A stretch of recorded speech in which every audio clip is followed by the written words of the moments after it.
Muy buenas tardes a todos, bienvenidos a esta séptima sesión ya del curso de experto en contactología avanzado.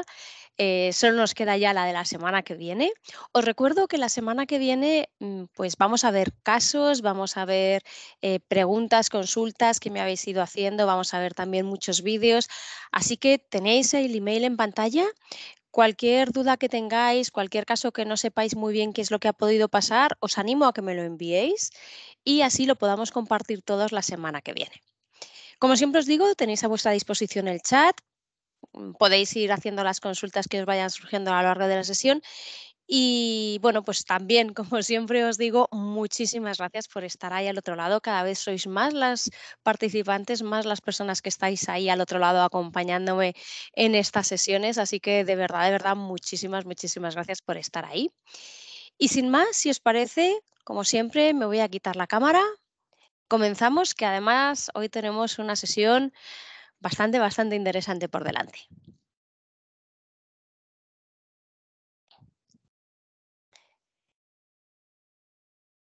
Os pongo en pantalla, como siempre, recordad el link o el código QR en este caso, en el que vais a tener acceso a todas las sesiones grabadas, a todos los test, a toda la documentación. De hecho, en el curso de hoy os voy a poner bastante documentación porque hay mucha documentación al respecto de enfermedades sistémicas que podéis ampliar mucho. Este curso, la verdad es que ha sido complejo de realizar porque no quería dejarme cosas importantes fuera, pero por otro lado el tiempo está muy limitado, así que voy a intentar ir de una manera muy concisa y muy concreta y luego vosotros podréis ampliar información de aquellas patologías que os resulten más interesantes.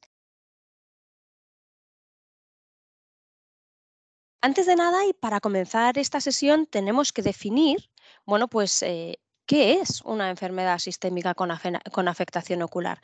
Y es una enfermedad que teniendo el origen en las principales, el origen y las principales manifestaciones clínicas en cualquier órgano o sistema, afectan de alguna manera a nuestro sistema ocular. No sé si todos conocéis esta página, la pongo en muchas de las sesiones en las que doy, pero es el Centro de Información Online de Medicamentos y creo que es muy interesante porque ya no es necesario aprendernos aquellos medicamentos que tienen pues algún tipo de incidencia sobre nuestro sistema ocular. Y es que antes yo recuerdo, no sé si estaréis conmigo, si alguno me lo quiere decir a través del chat, que teníamos un montón de tablas en las que teníamos algunos fármacos que eran antihistamínicos, otros que eran antidepresivos, otros que eran, no sé, un montón de ellos y teníamos un poco a qué afectaba a cada uno. Bueno, pues por fortuna eso ya no es necesario gracias a esta página. Cuando entréis en esta página, que si queréis lo que voy a hacer es que os voy a copiar y os voy a poner en el chat, si os parece el link, por si alguno no la conoce, lo tenéis todos en el link, ¿verdad? Vale, perfecto. Bueno, pues buscamos para buscadores profesionales sanitarios. Vamos a meter, yo siempre tengo este porque le tengo ya localizado y además me parece algo que es un medicamento muy habitual. Sí es cierto que ahora ya necesitamos que este medicamento tenga receta médica. El ibuprofeno, salvo casos excepcionales, la mayoría de ellos ya se tienen que suministrar con receta médica, pero es algo bastante habitual. Bueno, le vamos a dar a buscar a este medicamento y vamos a tener aquí la ficha técnica, el prospecto, información adicional o si hay alguna alerta o notificación. Nos vamos a ir siempre a la ficha técnica y aquí en la parte izquierda vais a tener un esquema de lo que vais a ver. En este caso, bueno, pues nos vamos a ir, vamos allá, al 4.8 que le tenemos aquí, que es reacciones adversas. Y fijaos que os como decía, algo tan común y tan habitual como un ibuprofeno de 600, me estáis diciendo a través del chat que el de 400 no necesita receta. Bueno, en este caso yo he buscado el de 600, pero podríamos buscar el de 400. Bueno, pues fijaos que trastornos oculares entre uno de cada 100 y uno de cada 1000 tiene alteraciones visuales. Y os aseguro que como os toque este paciente, os vais a volver locos si no sabéis que toma este tipo de medicación. Y además para ellos es una medicación muy habitual porque incluso para muchos de ellos esto es una medicación que toman todos los días. Tenemos también con un poquito menos de frecuencia ambliopía tóxica reversible y frecuencia no conocida pueden tener también papiledema. Esto es, ya os digo, un ejemplo. No, no me voy a detener más en ello porque creo que, bueno, pues sabiendo que existe esta página, es muy sencillo que le digáis a vuestro paciente, mándame una foto por WhatsApp de lo que estás tomando y automáticamente podéis saber qué es o sobre qué afecta ese medicamento. Como os decía antes, bueno, pues ya no necesitamos, por lo tanto, tener esas tablas de qué medicamentos afectan a qué sistema. Lo que sí que tenemos que tener muy claro es que hay toxicidad ocular por fármacos y esa toxicidad ocular va a afectar tanto a los párpados como al aparato lagrimal, como a la conjuntiva, como a la córnea, al cristalino, al iris, al cuerpo ciliar, a la retina, al vítreo y tenemos que tenerlo en cuenta. Sobre todo en este tipo de enfermedades que son crónicas y que los tratamientos también suelen ser crónicos. ¿Eso qué quiere decir? Que a veces este medicamento pues no queda más remedio que tomarlo, pero también puede ocurrir que haya diferentes alternativas a ese medicamento y si nosotros no detectamos que ese medicamento está teniendo esa cierta toxicidad en ese paciente, pues no vamos a poderle dar solución, ¿vale? Bueno, eh, me dice una compañera que me han dado una página que no he podido verla. No te preocupes, Patricia, como sé que hay algunos compañeros que entran un poquito más tarde, al final la pongo, que es la página para que accedáis a conocer las toxicidades que tienen los fármacos en los distintos sistemas, ¿de acuerdo? ¿Cómo clasifiqué o cómo me he planteado clasificar la cantidad de patologías que hay presentes para esta sesión? Bueno, pues en principio he puesto enfermedades infecciosas, dentro de la bacteriana la tuberculosis, dentro de las víricas pues varicela, citomegalovirus, rubeola, sida, la candidiasis, dentro de los protozoos la toxoplasmosis. Conectivas y miopativas, pues aquí una muy importante que es la artritis reumatoide del adulto, también muy importante el síndrome de Sjögren y la miastenia gravis. Endocrinas y metabólicas, aquí hay, bueno, yo creo que 4 patologías imprescindibles sobre las que vamos a hablar, que es el hipotiroidismo, el hipertiroidismo y concretamente la enfermedad de Graves Basedov, que es una de las que tiene más afectación ocular, la diabetes y la ateromatosis. Y dentro de las cardiovasculares no podíamos olvidarnos de la hipertensión, porque además tener hipertensión puede agravar muchas de las otras enfermedades de las que hemos hablado. Comenzamos, por lo tanto, con las infecciosas y vamos a empezar hablando de la tuberculosis. La tuberculosis, podíais pensar que ya es una patología erradicada y hasta hace unos años era así. Pero debido a la inmigración, debido a las fronteras abiertas, debido a este mundo globalizado, cada vez se están volviendo a ver más casos de tuberculosis. Y realmente la tuberculosis como tal no tiene afectación ocular, pero sí hay manifestaciones oculares derivadas del tratamiento, como pueden ser pérdida de sensibilidad al contraste, disminución de la agudeza visual. Y es importante la rápida detección. ¿Por qué? Porque si no lo detectamos rápidamente, puede no recuperarse el 100% de esa agudeza visual. Dentro de las víricas, pues podríamos hablar de la varicela, que hay muy pocos problemas, salvo que sea una varicela congénita. Pero no debemos olvidar el herpes zóster, que puede ser agresivo. ¿De acuerdo? El herpes zóster ocular puede ser agresivo, dando lugar a astigmatismos corneales, a opacidades, y puede parecer que ha desaparecido, pero no, se queda siempre ahí enquistado y puede volver a aparecer. Hay situaciones en las que el herpes puede aparecer, ya sabéis, situaciones de estrés, etcétera, etcétera, también de bajada de defensas, pero en concreto el herpes zóster ocular puede aparecer también con los rayos ultravioletas. Así que mucho cuidado aquellos pacientes que hayan tenido un herpes zóster ocular con que tomen pues, baños de ultravioletas o cuidado con el sol.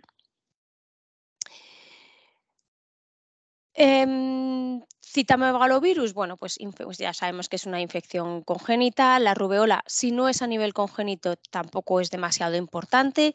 Y el SIDA, bueno, ya sabéis que el SIDA lo que tiene es que provoca un fallo inmunitario generalizado, así que vamos a tener enfermedades oportunistas. Dentro de las micóticas tendríamos la candidiasis, que afecta principalmente a la piel y a las mucosas. Por fortuna, tiene difícil aparición en el ojo porque la lágrima tiene sustancias que inhiben el crecimiento de la cándida. Y en los protozoos, pues la toxoplasmosis, que todos seguro habéis oído hablar de ella, pero que también tiene manifestaciones leves, salvo que estemos ante un cuadro congénito. Conectivas y miopativas. Aquí una de las más importantes es la artritis reumatoide del adulto y yo creo que la mayoría de los que estamos ahora en esta sesión conocemos a alguien que tenga esta patología. Es una enfermedad multisistémica, inflamatoria, crónica y de origen desconocido. Va a afectar a todas las razas por igual y afecta al 1% de la población, o sea que es bastante importante, y es más frecuente en mujeres que en hombres. Tenemos inflamación de las articulaciones y dentro de las manifestaciones oculares, sequedad, lagrimeo, baja calidad de la lágrima, queratoconjuntivitis seca. Algunos pacientes que tienen artritis reumatoide van a desarrollar el síndrome de Sjögren. En la exploración nos podemos encontrar irregularidad de la película lagrimal, disminución del tiempo de rotura, presencia de fibras mucosas y filamentos corneales, conjuntivitis papilar, irregularidades corneales en la córnea, em, irregularidades también en la conjuntiva vulvar. También a veces nos podemos encontrar episcleritis. Mm, Suele ser frecuente y cursa con molestias oculares y enrojecimiento, pero normalmente no requiere tratamiento. Y a nivel retiniano pueden aparecer exudados algodonosos.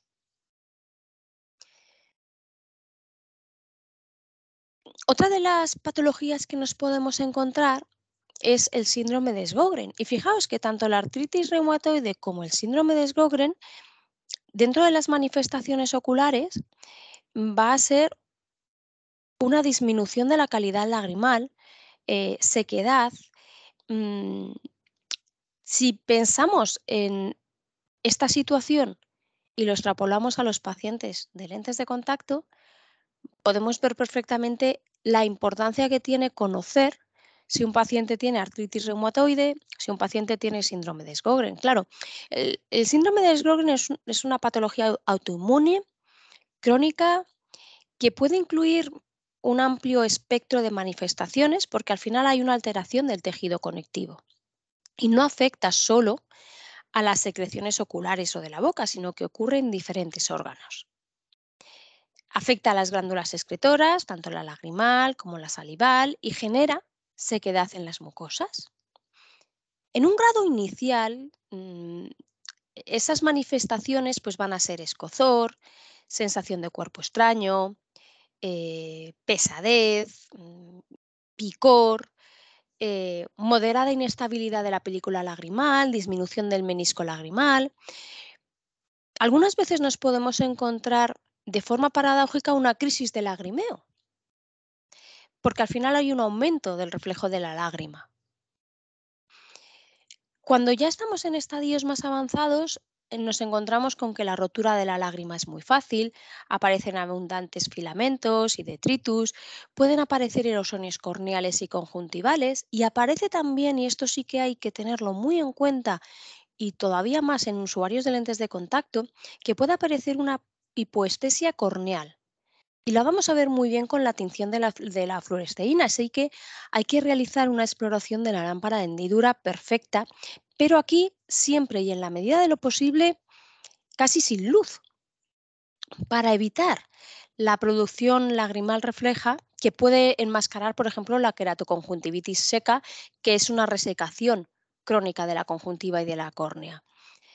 Una de las manifestaciones más frecuentes precisamente es la queratoconjuntivitis seca y va a aparecer hasta en un 90% de los pacientes. Vamos a tener infecciones frecuentes en la superficie ocular, en los párpados, podemos ver un aumento del tamaño de las glándulas lagrimales, neuritis óptica y a nivel ocular el tratamiento que nosotros podemos hacer pues, es el uso de lágrimas y lubricantes oculares. Normalmente estos pacientes, salvo que estén en un caso, en un estadio muy inicial, los vais a encontrar ya diagnosticados. Pero siempre recordad que es muy importante preguntar a los pacientes por estas patologías, porque a veces las llevan durante tanto tiempo padeciendo que para ellos casi es normal y a veces incluso se les puede olvidar decirnos que las tienen. Otra de las patologías importantes aquí, aunque quizá menos conocida, es la miastenia gravis. Es una enfermedad autoinmune de la unión neuromuscular y se caracteriza porque hay una debilidad muscular después de un periodo de actividad. Y la clave es que mejora después del descanso. Puede aparecer a cualquier edad, aunque es más frecuente en la tercera década de la vida y la verdad es que la patogénesis no se conoce por completo. De 3 a 4 veces más prevalente en mujeres que en hombres y claro, si pensamos en esta debilidad de los músculos osteoculares, fijaos que puede ser la primera manifestación de esta enfermedad hasta en un 60% de los pacientes. Y la visión doble suele ser uno de los primeros síntomas de afectación de esos músculos extraoculares. ¿Cómo suele aparecer? Pues fijaos, al principio aparece por las tardes. ¿Por qué? Porque después de un largo día de trabajo, muy exigente, y sin embargo por la mañana mejora. Puede aparecer una tosis monocular, pasando después a ser binocular, una diplopia por afectación de los músculos oculares. Y recordad que toda la patología empeora a lo largo del día, pero mejoran con el descanso. ¿Qué podemos hacer nosotros para ver si estamos ante esta patología? Pues poner a nuestro paciente en un estrés visual. ¿Cuál es ese estrés visual? Pues le podemos decir que mire arriba durante un minuto o medio minuto, dependiendo, y vamos a poder apreciar la tosis. También le podemos decir que mira una luz intensa, aunque a mí personalmente, pues eso me parece un poquito más incómodo. Entramos en las endocrinas y metabólicas y la primera que os pongo, bueno, pues os la pongo porque creo que es muy habitual, que es la gota que está provocado por el metabolismo de las proteínas. Aquí hay una incidencia muchísimo mayor en hombres, un 95%, y como manifestaciones oculares podéis encontrar paresias, depósitos de urato en córnea, escleritis, uveitis, y van a tener un ojo rojo muy doloroso. Pero lo que sucede es que realmente un paciente con un ataque de gota nunca os va a ir a vuestro centro, se va a ir al hospital porque es muy doloroso. Pero bueno, os lo he querido poner porque creo que es una patología muy habitual y me apetecía que supierais que también tenía afectaciones o manifestaciones oculares. Vamos a entrar ya de lleno en el hipotiroidismo. Sabéis que aquí vamos a ver hipotiroidismo, hipertiroidismo, la diabetes y la teromatosis. Son 4 patologías pues muy importantes a nivel ocular y además con una prevalencia muy alta. El hipotiroidismo ya sabéis que bueno, pues está caracterizado por una disminución de los niveles de hormonas tiroideas en sangre y da lugar a una ralentización de ciertas funciones en el organismo. Estas hormonas tienen como funciones principales pues, regular el sistema nervioso central, regular pues, diferentes reacciones metabólicas del organismo, también la regulación del crecimiento. Y intervienen, por ejemplo, en el metabolismo energético, influyen en el peso corporal, la fuerza muscular, el nivel energético, em, en la síntesis del glucógeno y en cómo se utiliza la glucosa, la temperatura corporal. Esto es algo muy típico. La persona que padece hipotiroidismo aguanta muy mal el frío porque no quema para generar calor. Sin embargo, cuando os encontréis con un hiper, lo que os va a decir es que aguanta muy mal el calor. Afecta a la frecuencia cardíaca, el hipotiroidismo, a la memoria. Tenemos una prevalencia de un 1,5% clínico, pero hasta un 3,5% subclínico. Ahí tenemos una prevalencia alta, más frecuente a partir de los 40 años y fijaos que 14 veces más frecuente en mujeres que en hombres. Es una enfermedad que en los primeros estadios va a pasar desapercibida. ¿Por qué? Porque, bueno, pues son unos síntomas, como veis, muy diversos y tarda aproximadamente 10 años en ser diagnosticada. ¿Qué clínica presenta? Pues es un paciente que presenta cansancio, laxitud mental, mala memoria, letargia, intolerancia al frío, prácticamente no suda, aumento de peso, eh, parece que tienen una lengua como más grande, como hinchada, una voz más grave, el pelo pues parece que es más grueso, no tiene brillo, pueden presentar también bocio. Ya sabéis que el bocio significa que hay una tiroides aumentada de tamaño. En cambio, el hipotiroidismo y el hipertiroidismo se refieren a una función de la tiroides. Pero podemos encontrarnos el bocio precisamente en el hipotiroidismo porque está inflamada esa tiroides. Y algo muy importante es que pueden presentar mixedema, que al fin y al cabo es una alteración de ciertos tejidos que se caracteriza porque hay un edema, acumulación de líquido, producido pues, por glucoproteínas, por agua, por sodio, por infiltración de sustancias.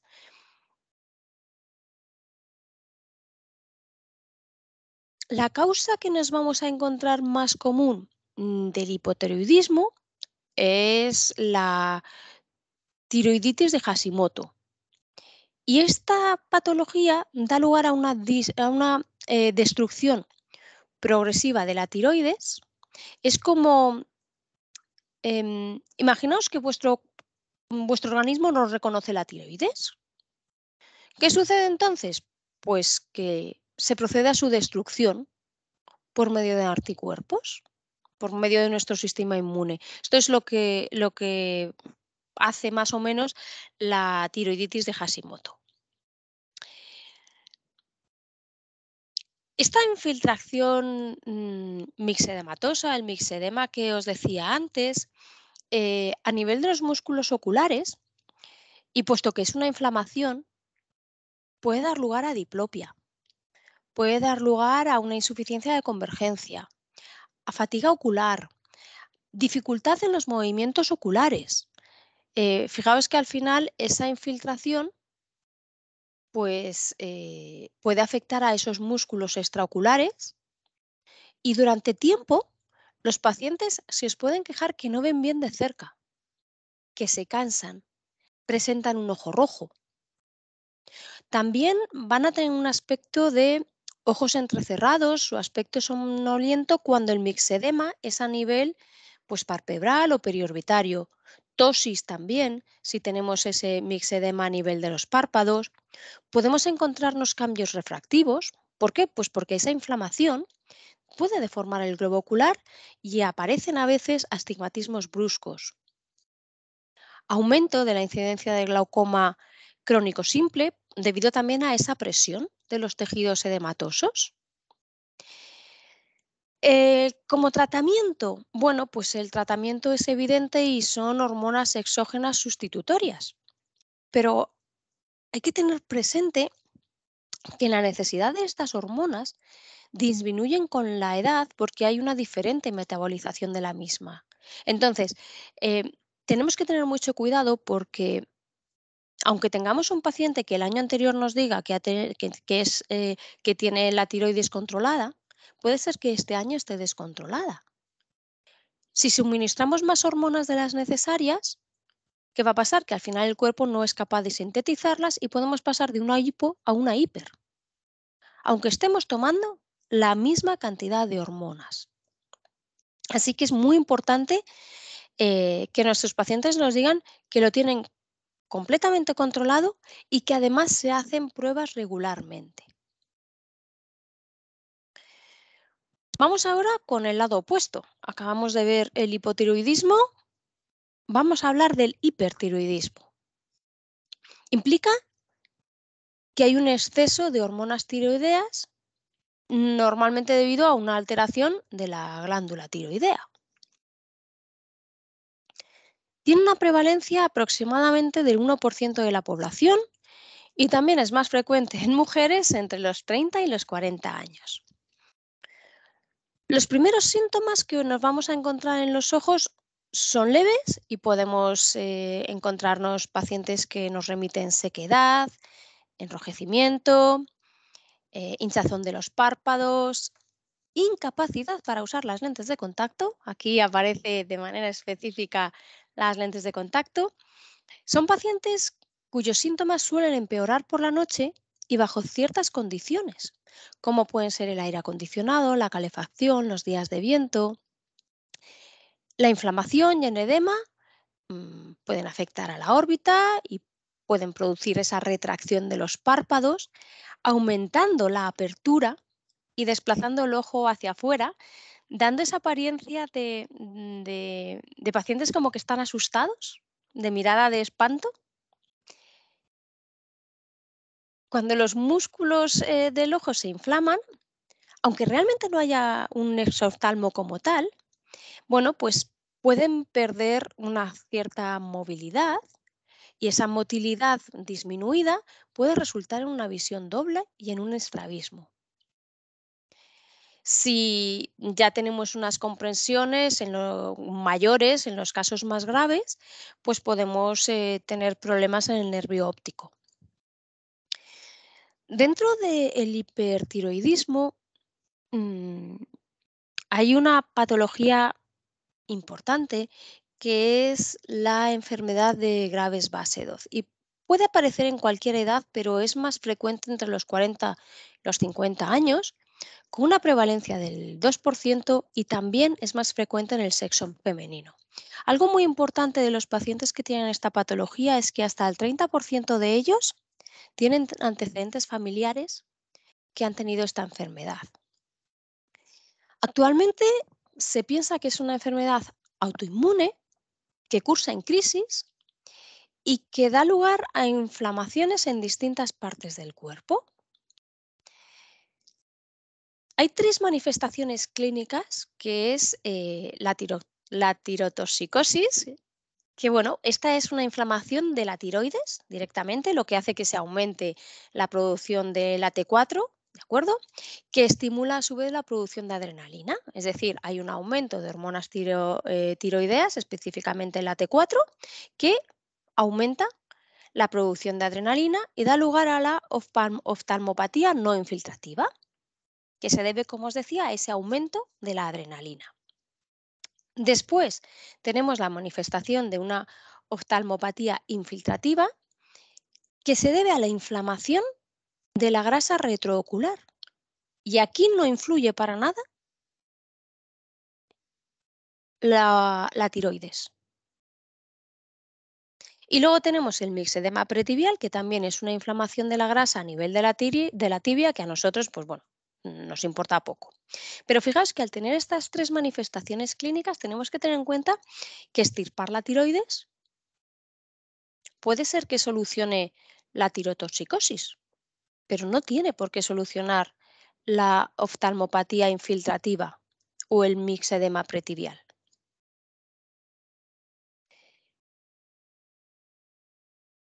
La tirotoxicosis afecta pues al sistema nervioso.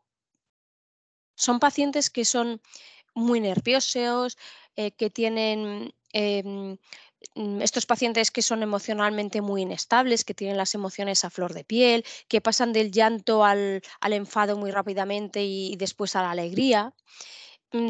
Respecto al sistema muscular, pues presentan fatiga muscular, porque además son pacientes que son tan nerviosos que realizan muchísimos movimientos, pero en realidad son movimientos que no les llevan a nada.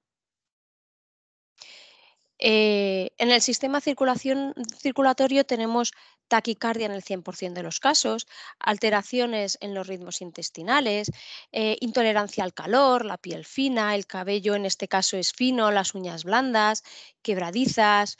Dentro del metabolismo podemos hablar de pérdida de peso o aún por el aumento del metabolismo, por ese exceso de movimiento infructuoso, porque al final son movimientos que son poco efectivos, no sirven absolutamente para nada. Siempre tienen mucha sensación de calor, y están bebiendo también siempre mucho agua, ¿de acuerdo? Entonces, bueno, pues, eh, esto al fin y al cabo, mm, fijaros que estamos ante un paciente que, tiene esa sensación de estar completamente agotado y inestable emocionalmente, podríamos decir.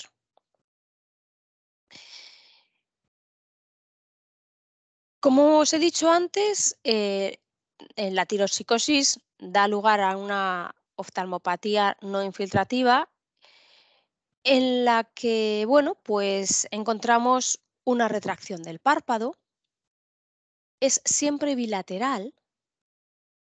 Esto lo va a diferenciar de la infiltrativa, que vais a ver que puede ser bilateral o incluso cada ojo puede tener una afectación diferente. Retracción del párpado superior, signo de Graafe positivo, ya sabéis, al bajar los párpados, perdón, al bajar los ojos, los párpados no bajan con los ojos, sino que se quedan arriba, con lo cual, bueno, pues dejan una zona expuesta, ¿de acuerdo? También tienen midriasis e intolerancia a la luz y los reflejos pupilares son un poquito lentos.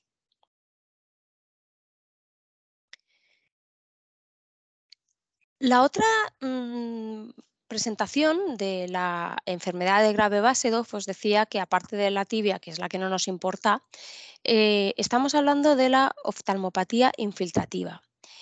Y aquí, eh, como os decía, no está relacionada con la cantidad de hormona, no está vinculada al tiroidismo, sino a la patogenia autoinmune.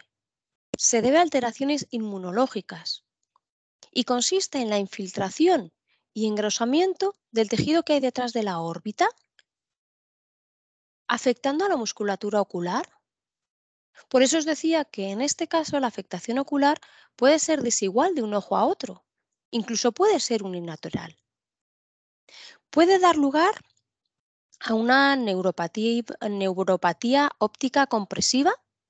Se quejan de dolor ocular, de diplopia, pueden también incluso tener alterada la percepción cromática, em, pueden también tener epífora, podemos tener esoftalmos. mm, y además esa protusión del globo ocular no tiene por qué afectar a los dos ojos por igual.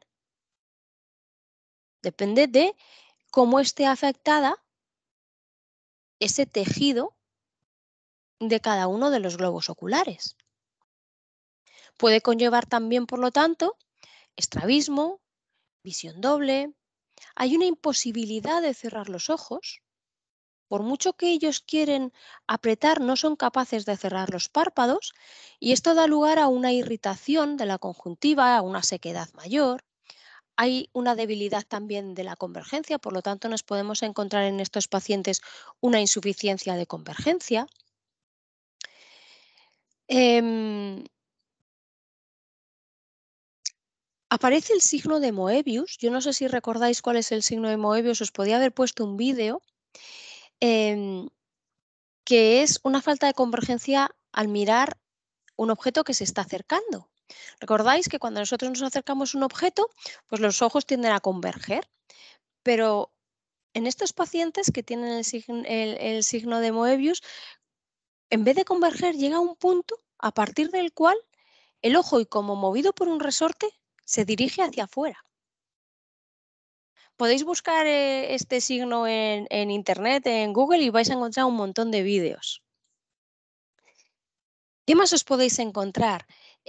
Os podéis encontrar paresias de los músculos oculomotores, por lo que entonces vamos a tener tropias, estrabismos, incluso podemos tener diplopia. En estos casos podéis pensar, bueno, pues un prisma. Cuidado, porque el prisma le puede ir bien al principio, pero luego al evolucionar a lo mejor ya no les va bien. También nos podemos encontrar un aumento de la presión ocular, y además es una presión que es significativamente mayor cuando miramos hacia arriba que cuando tenemos posición primaria de mirada. Nos podemos encontrar hasta una diferencia de 4 milímetros de mercurio. El tratamiento, evidentemente, ¿cuál es? Pues normalizar todo lo que podamos. Si es por la tiroides, pues normalizar esa función tiroidea, y si es por la patogenia autoinmune, pues intentar controlar esa inmunidad. Tenemos, pues evidentemente, un tratamiento sistémico. Pero claro, es lo que os comentaba antes, este tratamiento del hipotiroidismo no es garantía de que la enfermedad de los ojos mejore, porque si estamos ante una patogenia autoinmune, pues eso no nos va a garantizar que los ojos no van a continuar deteriorándose. Sí que es cierto que una vez que se ha iniciado la enfermedad en la órbita, esta puede permanecer activa durante varios meses, incluso algunos años. Puede haber después una mejoría gradual y completa. Eh, sí que es cierto que si conseguimos que haya un periodo de inactividad de 6 meses, la recurrencia de la oftalmopatía de la órbita es poco frecuente. Y algo que es llamativo y que se ha descrito así es que la afectación orbitaria es más frecuente y más grave en las personas fumadoras. Para el tratamiento ocular, bueno, pues lágrimas artificiales y geles para, bueno, pues intentar esa sobreexposición, pues que no tengamos una sequedad mayor. Utilización de gafas de sol para que no moleste esa luz. También podemos dormir con la cabeza levantada entre 10 y 15 centímetros. Si estamos ante un problema autoinmune, pues ya sabéis, corticoides, inmunosupresores para evitar ese ataque autoinmune. Y luego, bueno, pues también podemos tener como tratamiento la radioterapia e incluso el tratamiento quirúrgico.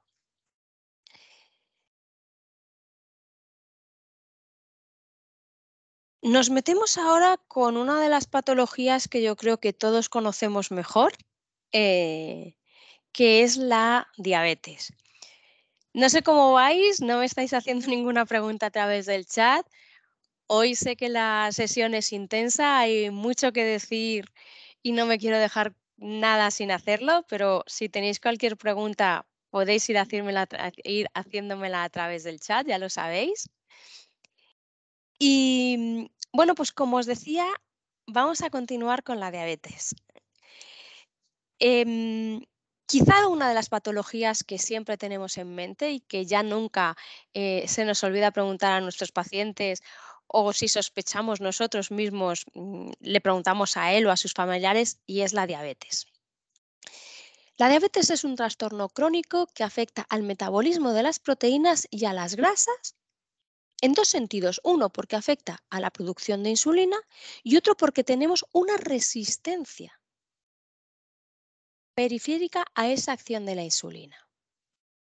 Y va a dar lugar a la hiperglucemia o glucosa también en la orina.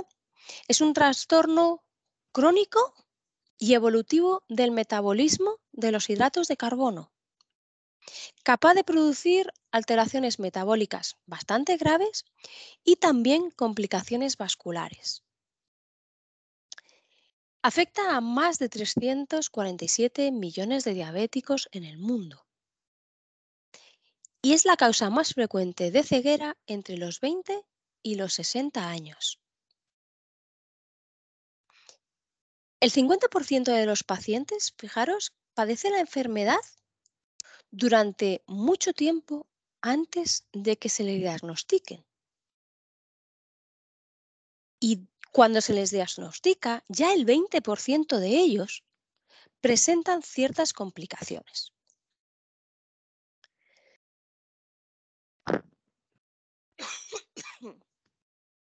Dentro de la clasificación, no me voy a detener en clasificaros la diabetes, os voy a poner muchísima documentación que os la vais a poder descargar, pero ya sabéis que la tipo 1 es la juvenil o insulinodependiente y que es autoinmune. Em, Se hacen diabéticos en un tiempo muy corto. Y luego tenemos la de tipo 2, que es la de adulto o insulino dependiente, donde influyen los factores genéticos y los ambientales. Tiene un inicio lento y gradual. La diabetes sí que tiene una cierta incidencia en función de la raza, sobre todo esta diabetes tipo 2, y es que es más frecuente en latinos, en afroamericanos, en japoneses y en hawaianos. Luego ya sabéis, la diabetes gestacional, seguro que alguna persona de las mujeres que estamos aquí nos hemos quedado embarazadas y hemos tenido diabetes gestacional. Y luego la diabetes secundaria, que es, bueno, pues cuando a lo mejor extirpan el páncreas o extirpan la parte que segrega la insulina. Factores de riesgo: obesidad, sedentarismo, hipertensión, antecedentes familiares, étnicos. Es multifactorial, ¿de acuerdo? Y como complicaciones, bueno, pues renales, neurológicas pueden afectar al nervio óptico, dérmicas, vasculares, pues cualquier afectación vascular en nuestra retina va a tener consecuencias importantes. Así que vemos que esas complicaciones, cuando tienen lugar en nuestro sistema ocular, va a ser complicado darles marcha atrás. Ya sabéis que todo lo que afecta a retina, volver para atrás cuesta un montón.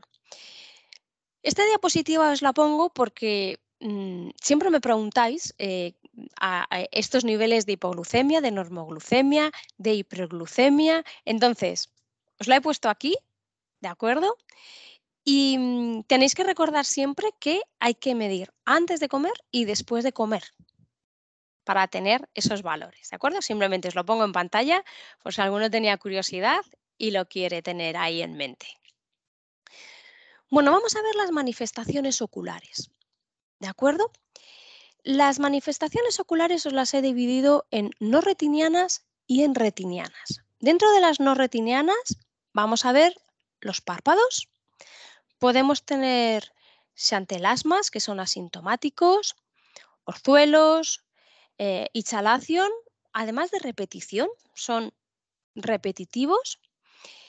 El cierre palpebral puede no ser completo, eh, con lo cual, bueno, pues ahí si no tenemos ese cierre palpebral completo, a lo mejor por la noche, pues tenemos que tener en mente darle un gel a nuestro paciente. A nivel de la conjuntiva, bueno, pues microaneurismas, proliferación capilar, tortuosidad vascular, y todo esto es asintomático, a nuestro paciente no le duele. En la lágrima, bueno, pues también asintomático suele haber una concentración elevada de glucosa. Yo no sé si alguno de vosotros recuerda que se han hecho varios estudios y se intenta siempre en las lentes de contacto poner chips que nos midan la cantidad de glucosa en la lágrima. Todavía no se ha conseguido algo perfecto, pero se sigue estudiando por esa vía. En diabéticos también se aprecia que el tiempo de rotura lagrimal es más corto. Si nos centramos en la córnea, cuidado porque aquí aparece una disminución de la sensibilidad corneal. Y esto es importante para las lentes de contacto, porque si tenemos una disminución de la sensibilidad corneal, las lentes no nos van a molestar y puede ser que cuando nos molesten ya tengamos alguna tinción importante. Y esta disminución de la sensibilidad corneal es más frecuente además si estos diabéticos no están bien controlados. Hay asociadas anomalías de la lágrima, disminución de la respuesta cicatricial, alteraciones en la epitelización, por lo tanto podemos tener una sobreinfección de las úlceras porque además suelen ser pacientes que pueden estar inmunodeprimidos, el endotelio, pliegues en la membrana de Descemen. ¿De acuerdo? Entonces, bueno, en la córnea y sobre todo si los pacientes están mal controlados, pueden aparecer pues bastantes signos que nosotros podemos ver, pero como os decía, eh, muchos de estos signos que nosotros vamos a ver a nuestro paciente no les molestan, son completamente asintomáticos. Podemos encontrarnos anomalías oculomotoras. En el cristalino nos podemos encontrar cambios de refracción, tanto de miopía como de hipermetropía, debido al cambio en la cantidad de agua que hay en el cristalino por esos picos de la glucemia. También nos podemos encontrar la catarata diabética, ya sabéis, esas opacidades típicas en copo de nieve. Podemos encontrar pacientes con catarata senil con una edad más temprana, más rápida, con un inicio abrupto, bilateral y también aquí muy íntimamente relacionada con el mal control de la enfermedad. ¿De acuerdo? Entonces, bueno, pues fijaos que nos dice Alexander que también hay incidencia de cataratas si el cristalino es sobreglucosa y esta se convierte en el alcohol, que es la causa. Creo que os he puesto efectivamente al respecto de esto un artículo para que os descarguéis em, dentro de la documentación esta, Alexander. Justo hablaba de esto y de que no un aumento de la glucemia produce siempre miopía, ni una disminución produce siempre hipermetropía, que eso es lo más habitual, pero no tiene que ser siempre así. Glaucoma primario de ángulo abierto, a nivel de nervio óptico, edema de la papila, pupilas mióticas, poco reactivas, neuropatía óptica, mm, alteraciones del reflejo de la pupila. En el vítreo podemos encontrar esa presencia de corpúsculos blanco-amarillentos, también podemos tener una hemorragia vítrea, así que dentro de las manifestaciones no oculares, perdón, las manifestaciones oculares no retinianas, hay mucho que ver. Y como os digo, la mayoría de ellas las vamos a ver cuando nosotros observemos a nuestro paciente o hagamos una buena anamnesis.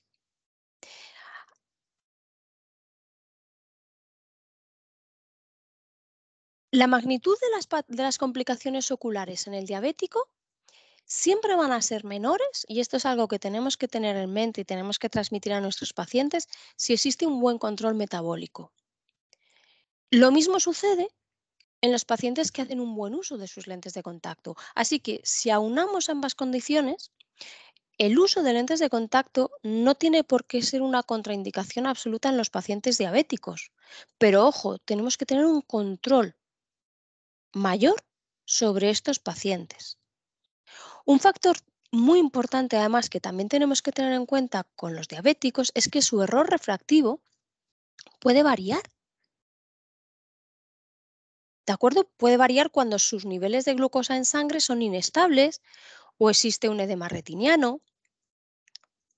Por eso es conveniente realizar varias refracciones antes de optar por una definitiva e incluso advertir al paciente que puede tener pequeñas fluctuaciones. Así que ya veis que es fundamental que nosotros como optometristas tengamos conocimiento sobre el estado de esa diabetes en general en nuestros pacientes, pero también en los ojos de nuestros pacientes diabéticos. Tenéis ahora mismo en pantalla, bueno, pues la clasificación de las manifestaciones oculares retinianas hablando de la retinopatía diabética.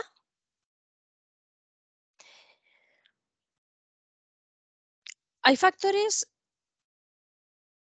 que predisponen, ¿vale?, a que aparezca esta retinopatía diabética, como es el tiempo de evolución, bueno, ya lo he dicho un montón de veces, pero ese descontrol de la glucemia, la hipertensión también, por ejemplo, un embarazo mal controlado, el consumo de tabaco. Y luego hay otros factores de protección frente a la retinopatía diabética, que es, fijaos qué curioso, la miopía elevada, el glaucoma descompensado, una estenosis carotídea, y realmente llama la atención porque estos pacientes tienen ese factor de protección. Bueno, pues fijaos que podríamos decir de alguna manera que la retina está acostumbrada a ese estrés, a esa anoxia. Os decía antes que tenemos una diabetes tipo 1, o que también es llamada diabetes juvenil o insulino dependiente. Y fijaos que el 25% de los pacientes con retinopatía diabética, a los 5 años del diagnóstico, el 50% de esos pacientes tiene retinopatía diabética a los 20 años. Os he puesto en pantalla eh, las diferentes gradaciones que hay de la retinopatía diabética. A ver, que me he ido, ahí está. Y fijaos que en el grado 1 ya estamos hablando de que en grado 1 tenemos esa retinopatía diabética, perdón, ese paciente que es miope, que todavía no presenta retinopatía diabética, que no tenemos esos hallazgos oftalmoscópicos, pero fijaos, seguimiento anual.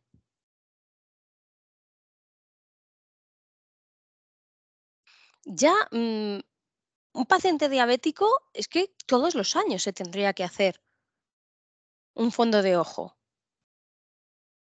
Y os pregunto a través del chat, ¿conocéis diabéticos que no se hacen revisiones de fondo de ojo? No os voy a decir ya en un año, sino en 3, en 4 y en 5, que a veces dicen, bueno, me hice uno hace 3 o 4 años, pero todo estaba bien. Es fundamental que, vamos, que insistamos hasta la saciedad. Muchos, muchísimos me decís. Porque fijaos que aunque no haya ese hallazgo, tendríamos que hacer un seguimiento anual. Ya en el grado 2 encontramos hallazgos oftalmológicos, seguimiento anual, control de la glucemia, de la hipertensión, de los lípidos, y ya nos quiero decir grado 3, grado 4, grado 5. No me voy a detener en explicar cada uno de estos grados porque al final esto es simplemente bibliografía, pero bueno, sí quería poneroslo en pantalla para que lo tuvierais en mente. Y sobre todo, que hagamos mucha incidencia en que hay que hacer revisiones aunque el paciente no note nada. ¿Por qué? Porque creo que es clave decirles, mira, cuando no lo note, cuando tú ya lo notes ya vamos tardísimo. Aquello que notes, recuperarlo nos va a costar. Con lo cual lo que vamos a tener que hacer es, antes de que tú lo estés notando, saber que está. Me dice Lourdes que en Castilla y León el protocolo es cada 2 años de revisión ocular. Bueno, os he puesto también varios artículos al respecto de esto. Tenéis también el Retinolab, que es un documento muy interesante por si le queréis echar un ojo. Pero bueno, estos son los datos. Otra de las patologías retinianas que nos podemos encontrar, ya sabéis, es el edema macular diabético. Aquí, bueno, pues puede aparecer en cualquier estadio, pero es más frecuente en los niveles más graves.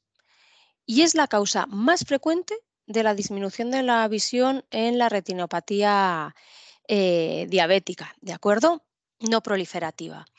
Hay dos tipos, ambos asociados a la duración y a la gravedad de la retinopatía diabética. estaríamos hablando del el edema macular clínicamente significativo, que es el que amenaza al centro de la mácula, y luego tendríamos el edema macular diabético, que no os lo he puesto en pantalla, pero bueno, puede ser focal, que está bien delimitado, con microaneurismas vecinos, o difuso, que simplemente pues, es una rotura de la barrera hematorretiniana. ¿Qué tratamiento tenemos? Bueno, pues tenemos un tratamiento sistémico que evidentemente pues, es un control metabólico, un control de la glucemia, un control de los lípidos, control. Ya lo estáis poniendo vosotros a través del chat. Jerónimo nos dice cuidar alimentación, ejercicio y no todo fiarlo al tratamiento. Puede tener un componente genético, efectivamente, pero hay que tener un control. Es muy importante tener un control de la glucemia y todo esto pasa, pues, efectivamente, como nos dice Jerónimo, por un control en la alimentación, un control en el ejercicio, etcétera, etcétera. Y luego dentro del oftálmico, bueno, pues sabéis que tenemos las inyecciones intravítreas, los esteroides, incluso la vitrectomía. Me quedan 5 minutos para la ateromatosis y la hipertensión. Nos toca correr. Vamos a hablar ahora de la ateromatosis. Es una enfermedad difusa e involutiva de las arterias caracterizada por el acúmulo de placas de ateroma en las arterias, que va a producir una esclerosis y un estrechamiento de las arterias. Este estrechamiento de la luz vascular va a dar lugar a una hipopsia.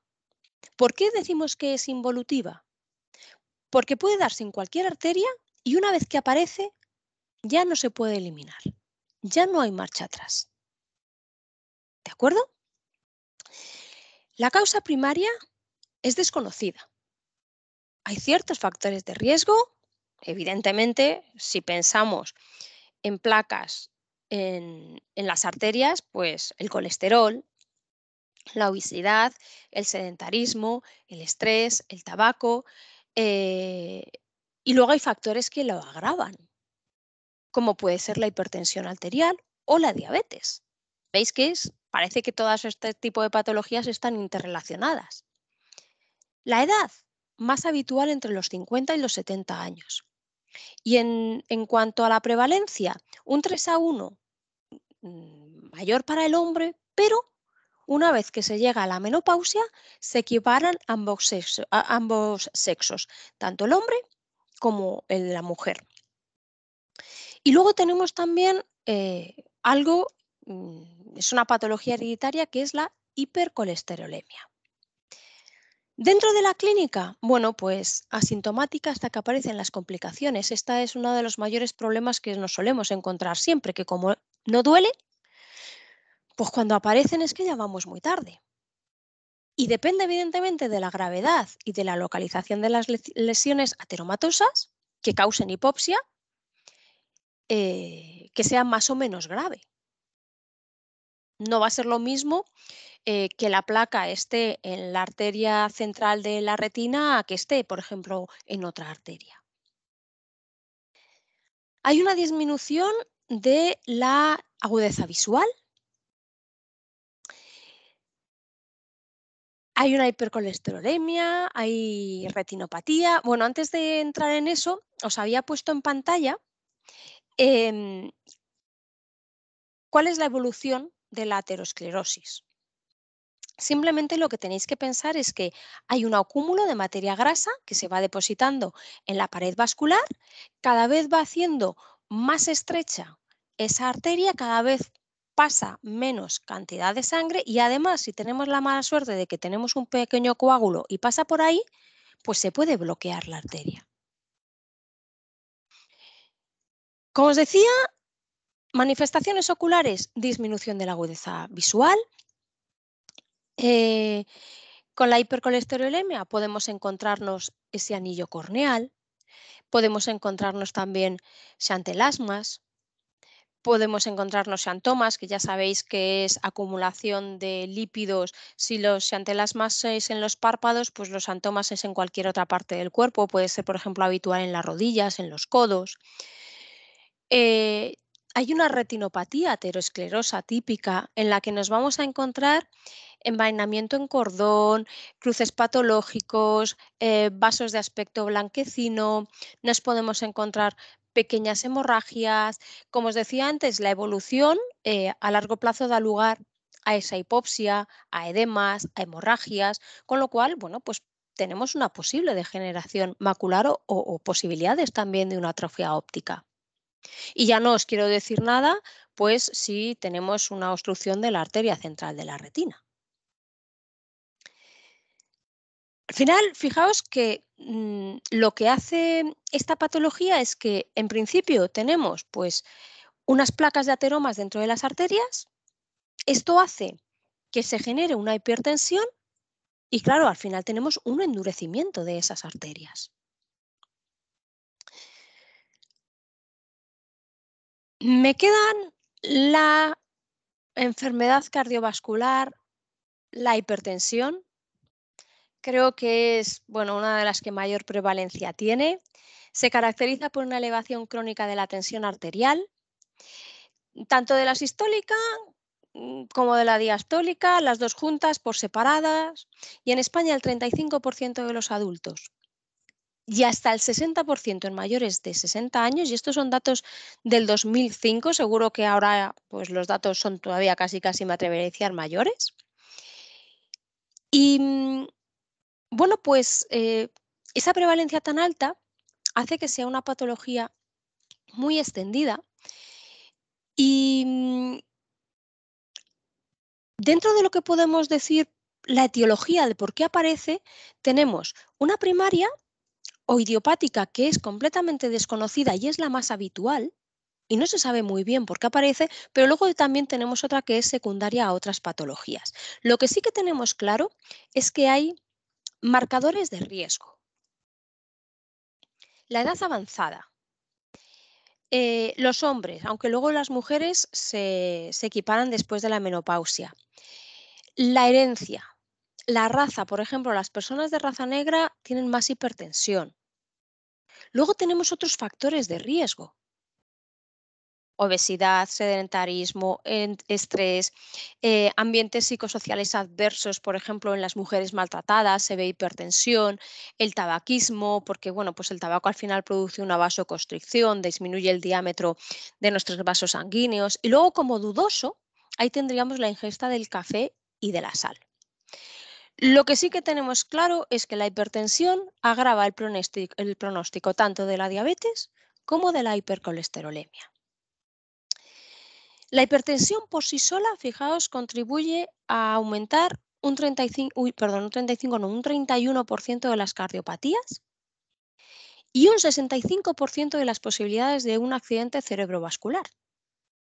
Pero bueno, es que podemos tener ese accidente cerebrovascular eh, perfectamente en cualquier parte que irrigue nuestro sistema ocular. Tratamiento, bueno, pues en realidad es una enfermedad crónica que no se puede dejar la medicación. Podemos dividir la hipertensión en 3 grados, grado 1, grado 2, grado 3. Y aquí, igual que nos pasaba en la retinopatía diabética, fijaros que el grado 1 ya hay que empezar a tratar, pero es completamente asintomático. Lo único que vamos a tener es esa tensión ocular, un 85-99 en la diastólica. Mm, recordáis que la óptima está entre, como siempre decimos, máxima y mínima. La óptima es 12,8, la normal es más o menos 13,5, 8,5 y ya tirando alta empezaríamos entre 130, 139 a 85, 89. Pero fijaos que ya es asintomática, no hay daño orgánico, fondo de ojo normal, un electrocardiograma normal, pero ya estamos en el grado 1 y hay que empezar a tratar. Grado 2, bueno, pues aquí ya os lo leéis, asintomático o sin síntomas específicos, pero aquí ya empezamos a tener un electrocardiograma alterado, hay una pequeña alteración renal y ya está el fondo de ojo alterado y nuestro paciente sigue sin tener ningún síntoma. Así que fijaos lo importante que es esta patología. Las manifestaciones oculares se deben a la esclerosis de las arterias, ya que hay una vasoconstricción de las arteriolas. Las alteraciones se dan por dos motivos. Las alteraciones de la hipertensión en la retina se dan por dos motivos. Uno es por la hipertonía, que es un aumento del tono muscular de esas arteriolas. ¿Por qué? Porque si la sangre pasa muy rápido necesitamos controlarlo. ¿De acuerdo? Y luego el estrés que supone aguantar de modo continuado esa presión sanguínea elevada, que es pues esa esclerosis que se puede darse por esa hipertonía. Así que es muy importante controlar los factores de riesgo, un tratamiento farmacológico muy personalizado que puede llevar a diuréticos, a vasodilatadores, a betabloqueantes. También es cierto que existe una hipertensión llamada refractaria que es imposible de controlar y es una enfermedad crónica que no vamos a poder dejar la medicación. Dentro de las manifestaciones oculares, os las he puesto simplemente para que las tengáis en pantalla, no me voy a detener en ellas, también os he puesto documentación al respecto. Eh, Esto lo podéis encontrar en cualquier bibliografía, porque bueno, pues al final lo único que nos está diciendo es gradar esas manifestaciones oculares en retina con grado 1, grado 2, grado 3 o grado 4 en función de lo que vamos a ir viendo en esa retina, ¿de acuerdo? Así que simplemente para que lo tengáis en pantalla. Y el último minuto que me queda, aunque es verdad que me he pasado 5 minutillos, es hablar del COVID. No quería irme de esta sesión sin hacer una pequeña mención al COVID, y es que sabemos que el COVID actúa a nivel epitelial, que actúa a nivel de osmolaridad, generando una hiperosmolaridad, a nivel inflamatorio, a nivel neurosensorial. Bueno, es un proceso que desencadena una hiperosmolaridad, un proceso inflamatorio que puede, por lo tanto, actuar como desencadenante de ojo seco, afectando a la estructura sensorial de la córnea, presentando lagrimeo, dolor, disminución del parpadeo. Eh, Así que cuando un paciente tiene COVID, remite síntomas muy similares a los del ojo seco. Hay 3 estudios, os los voy a poner en pantalla y os los podéis descargar porque os los he puesto también en documentación, pero en este caso, bueno, en este primero son 50 pacientes que nos indica que además de la pérdida del gusto y el olfato, que era algo que todos teníamos muy claro, pacientes también pueden desarrollar sequedad ocular relacionado con el mecanismo de acción del SARS-CoV-2. En el segundo estudio, bueno, pues en este caso son 535 pacientes con distintos síntomas oculares, secreción conjuntival, dolor ocular, fotofobia, ojo seco, pero quizá lo que quiero resaltar de este estudio es que mm, pacientes que desarrollaron esta patología se quedaron con enfermedades oculares crónicas. Enfermedades como puede ser la conjuntivitis, como puede ser la queratitis. La producción de lágrimas es insuficiente, por lo que los ojos no están lubricados de una manera correcta. Y un tercer estudio que relacionaba pacientes post-COVID frente a pacientes control. Y en este caso se vio que los pacientes post-COVID tenían los test de OSDI con una mayor puntuación, menos valor del BUT, diferencias en el test de Schimmer, diferencias en los valores de osmolaridad. Y todo esto os lo quería comentar antes de irme porque es muy importante que tengamos en cuenta que pacientes que han sufrido COVID pueden presentar síntomas muy similares a los del ojo seco. De hecho, la única diferencia es que en algún momento han tenido dolor. El dolor es la mayor diferencia de las manifestaciones oculares entre las manifestaciones oculares de ojo seco y las manifestaciones oculares por COVID. Van a presentar los dos sensación de sequedad, de cuerpo extraño, hiperemia, lagrimeo, parpadeo, pero el dolor habitualmente solamente por el COVID. Así que em, debemos tener en cuenta la incidencia del ojo seco en pacientes post-COVID y evaluar a estos pacientes quizá de una manera más exhaustiva en cuanto a la película lagrimal o los marcadores inflamatorios, sobre todo si esos pacientes son usuarios de lentes de contacto. Con esto he llegado al final de la sesión de hoy. Vais a tener que disculparme, me he pasado 8 minutos sobre el tiempo establecido, pero la verdad es que no quería dejarme nada sin deciros, aunque os he de confesar que hay mucha información que no me ha dado tiempo a deciros, pero bueno, como os comentaba, os voy a dejar mucha información extra, en este caso en la carpeta de documentos. No sé si os voy a poner, a ver, primero, os voy a poner en el chat ahora mismo el link al centro de información de los medicamentos para que no se me olvide. Toda la información la vais a tener disponible en el documento de siempre y sabéis que va a poner, podéis descargaros aquí información adicional, siempre lo tenéis al lado de la grabación y al lado del test. Ya tenéis el test disponible y si no está, cuando acabemos la sesión va a estar a los pocos minutos. No sé si tengo alguna pregunta que me haya dejado sin hacer. Nos saludan desde México. Muy buenas, Sam. No sé si allí es temprano o ya es por la tarde, pero sea como sea, muchísimas gracias por estar viéndonos desde México. Un saludo muy fuerte desde España. Vamos a ver.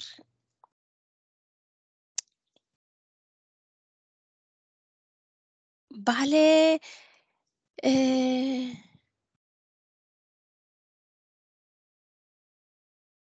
vale. Yo creo que no me he dejado ninguna pregunta. Si alguno me ha hecho una pregunta.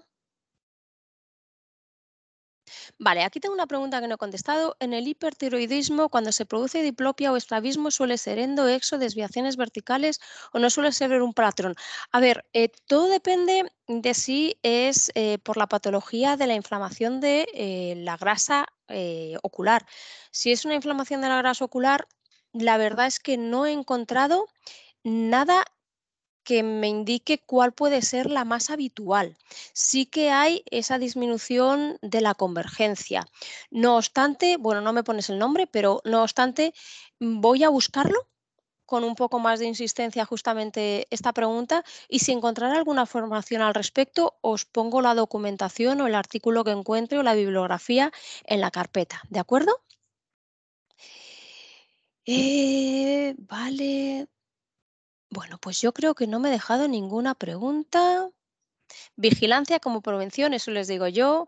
Yo siempre digo que si los ojos dolieran un poco más, estaríamos todos más contentos. O creo que podríais estar conmigo, ¿verdad? Porque es que cuando duelen ya vamos muy tarde. Vale. Yo creo que no me he dejado ninguna pregunta. Me estáis dando las gracias, al revés.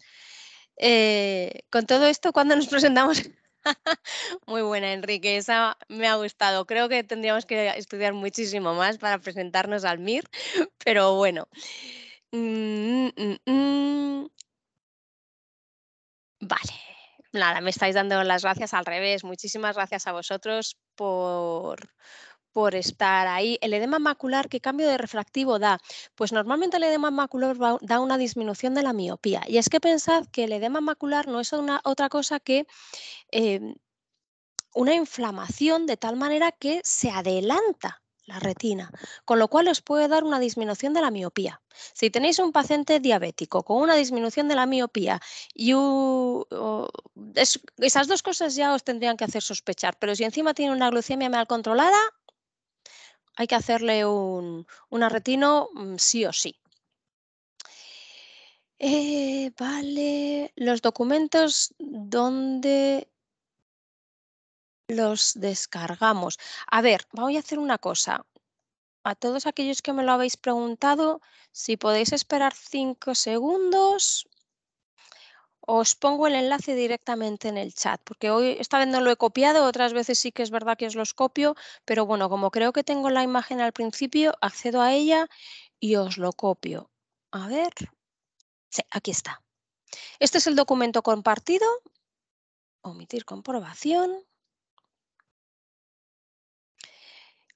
Vamos para acá.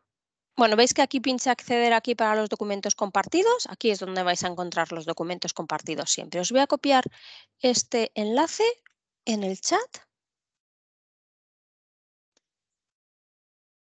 Ahí lo tenéis.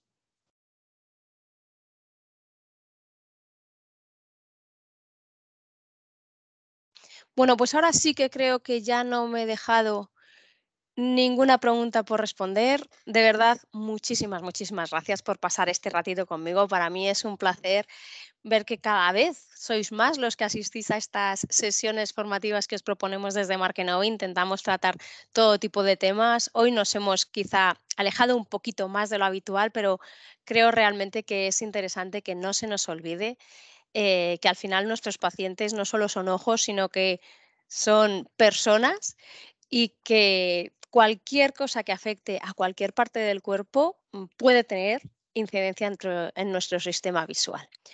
Muchísimas gracias, que paséis muy, muy buena tarde y ya sabéis, nos vemos ya en la última sesión la semana que viene. Muchas tardes y hasta la próxima. Chao.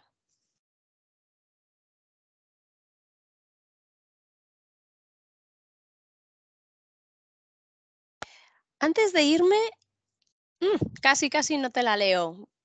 Paul, pero me dice Paul si en la artritis reumatoide puede estar contraindicado el uso de lentes de contacto.